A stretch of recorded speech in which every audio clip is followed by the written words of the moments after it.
இந்த சாப்டரோட ஆரம்பத்திலேயே ரிங்குக்குள்ள இருக்க ஆலிஸ் எவ்வளவு தைரியம் இருந்தா நீ என்னை ஏமாத்திருப்ப. பெலஸ் என்கிட்ட பொய் சொன்னவன இப்பவே கொன்று. உடனே திரேசா வந்துட்டு எனக்கு உங்ககிட்ட கேட்கறதுக்கு நிறைய கொஸ்டின் இருக்கு, ஆனா அது அப்புறமா கேட்கலாம்னு நினைக்கிறேன். ஹீரோ வந்துட்டு நீங்க சொல்றதும் கரெக்ட் தான், நாம இன்னும் இந்த இடத்த விட்டு வெளியில போகல. உடனே பெலஸ் வந்துட்டு முட்டாள் ஹியூமன்ஸ், என்னுடைய மாஸ்டரை பிட்ரே பண்ணிட்டு இங்க இருந்து உயிரோட போயிடலாம்னு நினைக்கிறீங்களா அப்படின்னு சொல்லிட்டு அவனுடைய பிளட் வேவ்னு சொல்லக்கூடிய ஒரு ஸ்கில்ல ஆக்டிவேட் பண்றான். இதன் மூலமா கடல் அலை மாதிரி அவங்க ரெண்டு பேரையும் சுத்தி அந்த பிளட் வேவ் வர பதிலுக்கு நம்ம ஹீரோவும் அவங்கிட்ட இருக்க அந்த எலமெண்ட் ஆஃப் ஃபயர்ங்கிற ஸ்கில்ல ஆக்டிவேட் பண்றான். அந்த ஃபயர் பவரை பூமியை நோக்கி ஹிட் பண்ண அடுத்த நொடியே அந்த பிளட் வேவ் காணாம போயிடுது. உடனே ஹீரோ வந்துட்டு மிஸ் தெரசா ஆஸ்ட்ரேஜ கொஞ்சம் பாத்துக்கிறீங்களா அப்படின்னு சொல்றப்போ எனக்கு புரிஞ்சுதுன்னு சொல்லிட்டு சைன் ஆஃப் கிராஸ்னு சொல்லக்கூடிய இன்னொரு ஸ்கில்ல ஆக்டிவேட் பண்றா. இதன் மூலியமா அங்க இருக்க எல்லா ஆஸ்ட்ரேஜுடைய கட்டுகளையும் அவிழ்த்து விட்டுறாங்க. அங்க இருந்த அந்த கேப்டனும் எங்களை காப்பாத்துறதுக்காக வந்தீங்களா, அந்த வேம்பியர்ஸ் எல்லாம் என்ன ஆனாங்கன்னு கேட்க அதை பத்திலாம் நீங்க கவலைப்பட வேணாம், அங்க இருக்கிறவரே அதை எல்லாத்தையுமே பார்த்துப்பாரு. உடனே வெலஸும்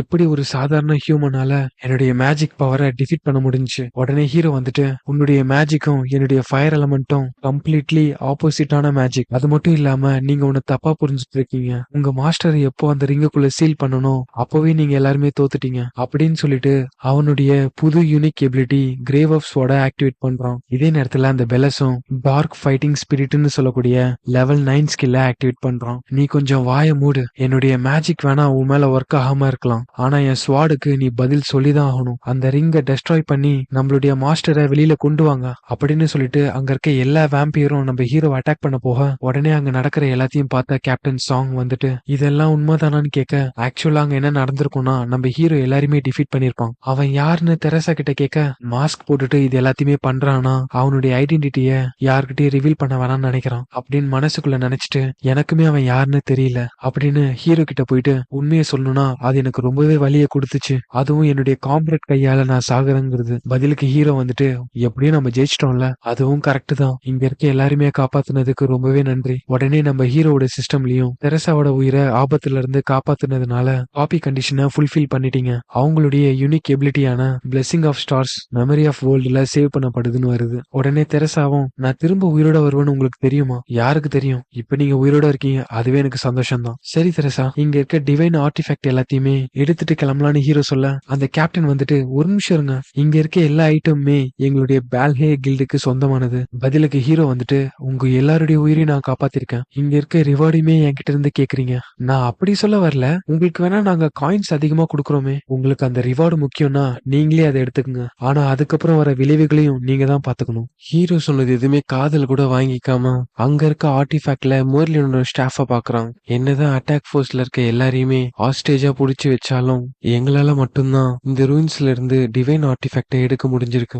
அப்படின்னு சொல்லிட்டு அந்த ஸ்டாஃபத்தோட ஏதோ ஒண்ணு அவன் மேல வந்து படுது. இத பார்த்த சாங்கும் இது என்னது என்னுடைய கையில. உடனே ஹீரோ வந்துட்டு இந்த டிவைன் ஆர்டிஃபேக்ட் மேல ஒரு அநாயங்கான கர்ஸ் இருக்கு, இந்த இடத்துடைய மாஸ்டரான ஆலிஸ கொன்னா மட்டும்தான் இந்த ஆர்டிஃபேக்ட உங்களால சேஃபா எடுக்க முடியும். அவர் ஆலிஸ் இன்னும் என்னுடைய ரிங்குக்குள்ள உயிரோட தான் இருக்கா அப்படின்னு சொல்றப்போவே அந்த கர்ஸ் ஒர்க் ஆகுது. எனக்கு என்ன ஆகுதுன்னு அந்த சாங் கத்திட்டு இருக்க இத பார்த்த தெரசாவும் என்ன இதுன்னு ஷாக் ஆக இதே நேரத்துல டவர் ஆஃப் ட்ரையல்ஸ் வெளியில அஃபிலியேட்னு சொல்லக்கூடிய ஒரு டிபார்ட்மெண்ட் ஹெட் ஜிங் ஜேஹுன் அந்த இடத்துல இருந்து வெளியில வந்தவங்க சொன்னது உண்மையா, பதிலுக்கு இவங்க எல்லாருக்கும் ஹெட்டான கிம் டாக்குன் நம்ம இங்கேயே வெயிட் பண்ணலாம் ஒரு நல்ல இன்ஃபர்மேஷன் கிடைக்கிற வரைக்கும். எதுக்கு இவங்க எல்லாருமே வெளியில நின்னுட்டு இருக்காங்கன்னா யூசாங் வெளியில வரும்போது இந்த ஹெட் கிட்ட இந்த டஞ்சன் சீக்கிரமாவே கிளியர் ஆக போகுது அப்படின்னு சொல்லியிருப்பான். ஏன்னா ஹீரோ எப்படியும் இது எல்லாத்தையும் கிளியர் பண்ணிடுவான்னு அவனுக்கு தெரியும். அவன் சொன்ன மாதிரியே கொஞ்ச நேரத்திலேயே அந்த சிஸ்டம்ல டஞ்சனை கிளியர் பண்ணிட்டாங்கன்னு வர அந்த என்ட்ரன்ஸ் வழியா பாலே கில்ட சேர்ந்து எல்லாரும் வெளியில வராங்க. நீங்க எல்லாருமே ஃபர்ஸ்ட் ஃப்ளோர்ல இருக்க ரூயின்ஸை கிளியர் பண்ணிட்டீங்க,